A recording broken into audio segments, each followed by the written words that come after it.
প্রশ্ন করছে যে তুমি কোথায় থেকে এসেছ। হ্যাঁ, বলছে পূর্ণ চৈতন্য ভাণ্ডার হইতে সর্বোচ্চ দেশ হইতে আসিয়াছি। বলছে তুমি মৃত্যুর পর কোথায় যাইবে? তা বলছে যদি ধর্ম সাধন দ্বারা নিত্যানন্দ লাভ করো তবে অজয় অমর, নতুবা 84 লক্ষ জনে আবার ফের ভ্রমণ করতে হবে।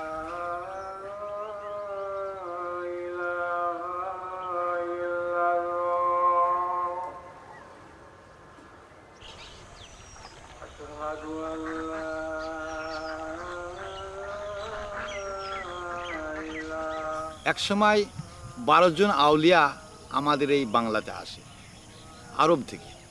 তো আসার পরে ওরা বিভিন্ন গাছে চড়ে এসেছিল, দিয়ে দোগাছিয়া বলে একটা জায়গা, দোগাছিয়ার ওই মাঠে যে একটা জঙ্গল ছিল তখন, সেই জঙ্গলের ভেতরে ওরা পৌঁছায়। তা সেখান থেকে 11 জন আউলিয়া বাংলাদেশের ভিতরে, এখন বর্তমান যে বাংলাদেশের ভিতরে তারা বিভিন্ন জায়গায় চলে যায়। একজন ছিল, সে হলো সাহেব ধনী।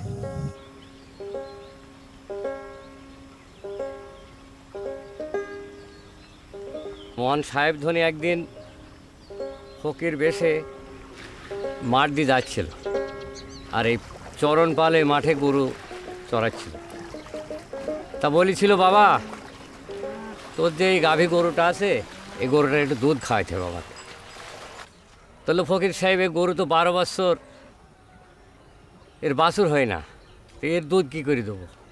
তাহলে বাবা তুমি দাও, দেখো দুধ দেবে গরুতে। তো উনি যখন দুইতে লেগেছে, বাঁচা গরু, 12 বছর পাল হয়নি সে গরু, তখন দুধছে, আর সাহেব ধনী ওদিকে চলে যাচ্ছে।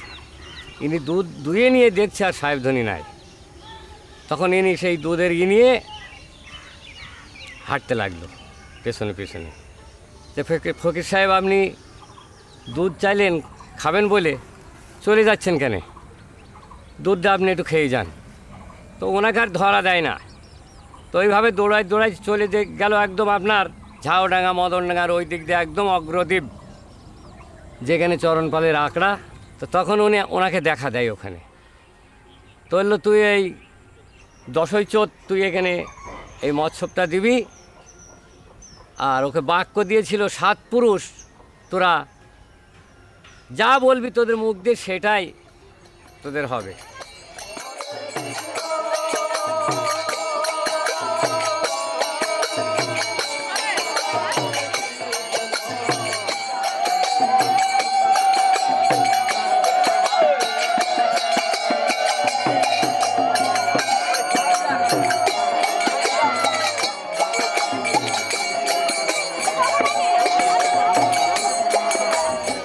চরণপালের ঘর সাবধানী, কিন্তু ওনাদের মত হচ্ছে খানদানি আউলিয়া তিস্তিয়া। এই খানদানি তিস্তিয়ার মধ্যে 6 জন আউলিয়া, এই সাহেব ধনী, খাজা মঈনুদ্দিন তিস্তিয়া, আবু হাসান বসরিয়া, ওয়াসকরণী, ওসমান হারুনি এবং রাসূলুল্লাহ, ইনাদের সঙ্গে সংযুক্ত। আমার গৌর হরিদার গৃহে নীতি নীতি নাম সংকীর্তন করে চলেছেন। বহিরঙ্গ ভক্তের সঙ্গে করে নাম সংকীর্তন, আর অন্তরঙ্গ ভক্তের সঙ্গে করে ঘরের ভিতরে দরজা বন্ধ করে রস আস্বাদন। কবির গোসাই, ওনার জন্মস্থান ছিল মধুপুর গ্রামে। উনি তাঁত বোনার কাজ করতেন এবং বোঁদ গান গাইতেন। এই গানের মাধ্যমে থেকে উনি দেশ দেশান্তর ঘুরতে ঘুরতে ঘুরতে ঘুরতে বৃত্তিহোদা গ্রামে এসে উপস্থিত হন। চরণপালের কাছে দীক্ষা শিক্ষা লাভ করেন, করে এখানে মানুষ তত্ত্ব নিয়ে উনি গান বাঁধেন। ওনার গান 1209 খানি। তলা তলে পাতালে খুঁজিলে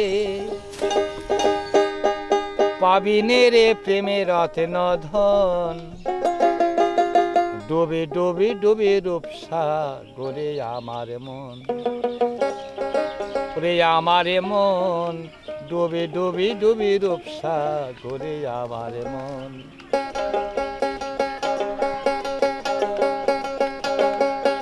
তলা তলে পাতালে খুঁজলে,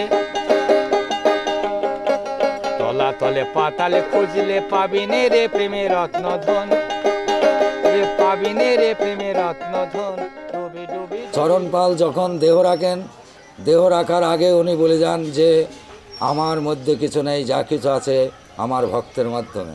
তাই আমার ভক্তকে সমাধি দেবে আর আমি বলে গঙ্গায় দেবে। আমার নাম এই কুবীরের মাধ্যমে দেশ বিদেশে প্রচার করবে আমার এই ভক্তে। ডুবে ডুবে ডুবে রক্ষা করে আমার মনে ডুবে ডুবে ডুবে রক্ষা করে আমার মন।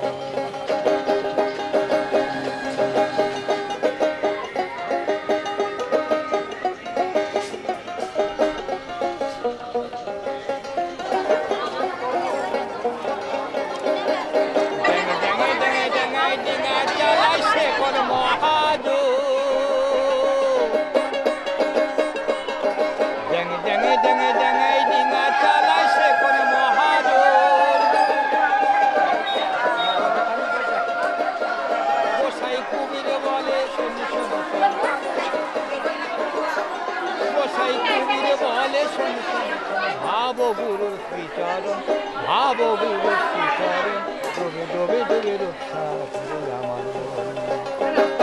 তলা করে পাতালে খুঁজলে, তলা করে পাতালে খুঁজলে পাবিনে রে প্রেমের রত্নধন, পাবিনে রে প্রেমের রত্নধন ডুবে ডুবে ডুবে রক্ষা করে আমার মনে ডুবে ডুবে ডুবে রক্ষা করে আমার মনে ডুবে ডুবে ডুবে রক্ষা করে।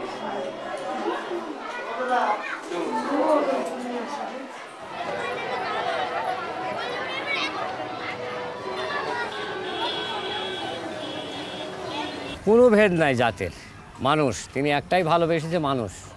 মানুষকে ভালোবাসবা সে ভগবানকে পাবে। তেনার কাছে কোনো জাত ছিল না, তেনার তো সাধু মানুষ, তাদের একটাই মানুষ।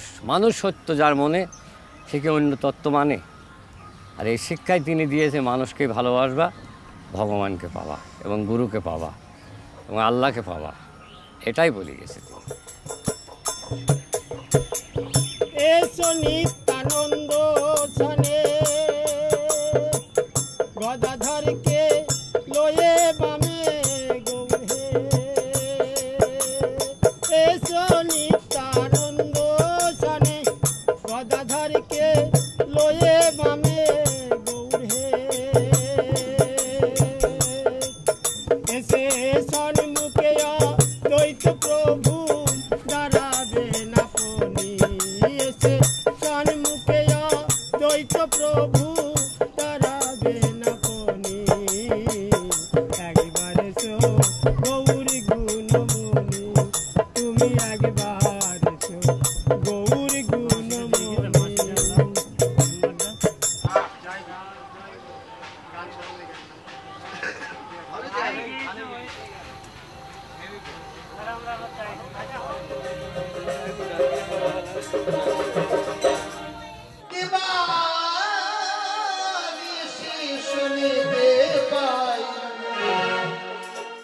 দীনবন্ধুর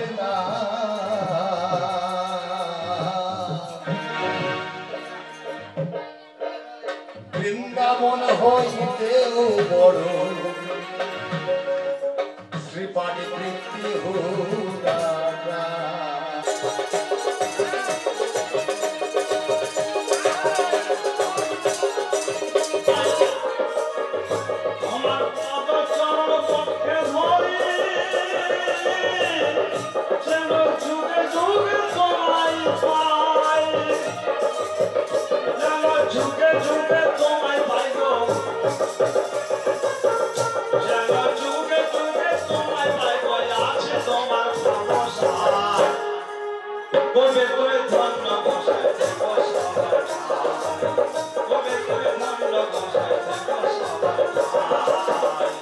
আমরা আগে তো আমরা দেখেছি যে মানুষ হিন্দু মুসলমান দেখে ছইছুই করতো, মুসলমান হিন্দু দেখে ছইছুই করতো, কিন্তু আমরা এই সম্প্রদায় দিনে আজকে আমাদের এলাকায় আমরা যারা এখানকার ভক্ত বা ভক্ত না হলেও আমাদের চলাচল দেখি আপনারা বুঝতে পারবেন না যারা হিন্দু কি মুসলমান। আমরা একসাথে খাবো, এক নিয়াত হওয়া কোনো ব্যাপার নেই। সাহেব ধনের বক্তব্য, চরণপালের বক্তব্য যে আমরা মানুষ মানুষ মানুষ ছাড়া আর দুনিয়াতে কিছুই পাওয়া যাবে না। সাহেব ধনের ঘরে আমরা সব এক।